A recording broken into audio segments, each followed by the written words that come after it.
ನಮದು ಇವತ್ತೇ ನಮದು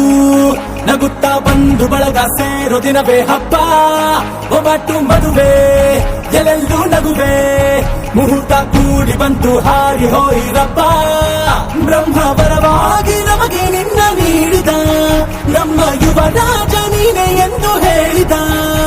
ಶುರುವಾಯ್ತು ಗಟ್ಟಿ ಮೇಳ ಸಡಗರದ ಹಾಸ್ಯ ಲಾಸ್ಯ ಆರಂಭ